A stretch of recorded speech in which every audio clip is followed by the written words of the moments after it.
Ladies and gentlemen, for the winners in visual effects, for First Man, in this order, Paul Lambert, Ian Hunter, Tristan Miles, and J.D. Schwamm. Thank you. Thank you. Do we have some questions? No questions. Oh, we went to the moon. We'll start with 27 and come down to 118. Give us this. Congratulations on the win, you guys.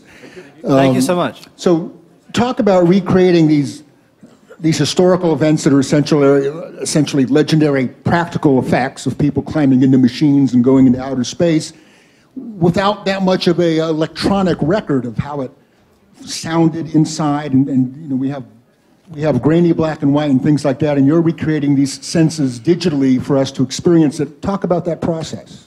Okay, so Damien wasn't really interested in trying to recreate, trying to redefine any new camera moves. It was like he wanted to update what people had seen from the 60s and 70s. So like we spent a lot of time in pre-production trying to work out how exactly we would do this. And we came up with the idea of the LED screen. We came up with the idea of using miniatures and special effects and obviously using CG, because like we were going to the moon, so like we would have to be using CG. So like we spent 3 months actually talking about this, and like we did various tests, and like the idea was that depending on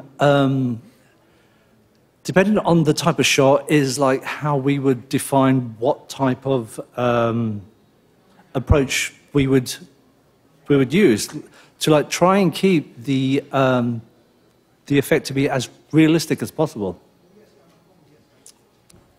Yeah, when I first met with Damien, I read the script and it felt very much like a document that we were trying to create of this event. So I drew some storyboards out thinking, well, if we were really going to shoot this in space, we'd only be able to put the camera on the spaceship or through a window. We'd never be able to put the camera someplace you couldn't actually do it if you were not in space. And when Damien met with me, he said, you know, I want this to feel like a documentary, and I want to make sure that we don't put a camera anywhere where we wouldn't be able to do it for real. So we were really in sync on that, trying to recreate in a cinematic way the same sort of footage that we're familiar with growing up. So we're going to go to 90, because you're right there, and then we'll go to 176. You have to leave that number up. Carolyn Giardina from The Hollywood Reporter. Congratulations. Thank you. Hi, Carolyn. Paul, this question's for you. Last year you were here for Blade Runner. How does it feel 2 consecutive years? Oh my goodness, this is so surreal. So my 15 minutes of fame seems to be carried on for like another 15 minutes. I'm back with Denis for June. So like this is like a fantastic occasion in that like we've been honoured with like the actual process in which like we talked about endlessly as to how we would do this, and the fact that like we've been honoured by the Academy is truly magnificent. We're going over to 176 and then 44. Tristan Eli Glassman from CBC News. I got a note from Deborah who says the cat is fine. And tell Canada about your role in the film and perhaps the team in Vancouver.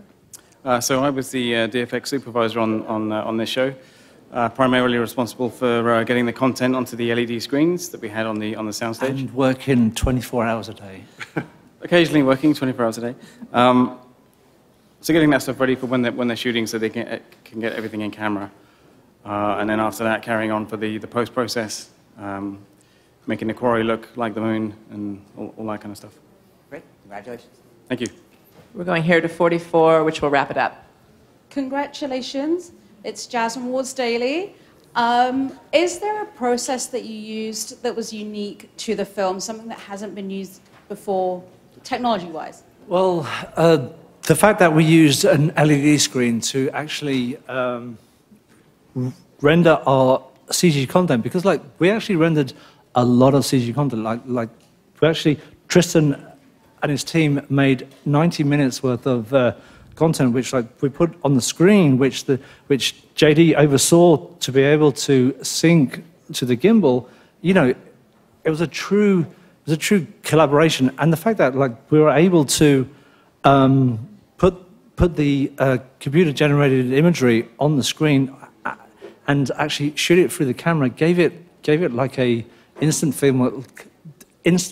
filmic look, you know. And there were like a number of shots which like we didn't touch in post, but like we actually kept in camera. And I believe that like that whole process, that whole different mindset of like actually working is something which I want to carry on, and I believe all the guys want to carry on, in that like it does change the way in which we do our work. You know, it doesn't have to be green screen, it doesn't have to be blue screen, it can be something far more realistic.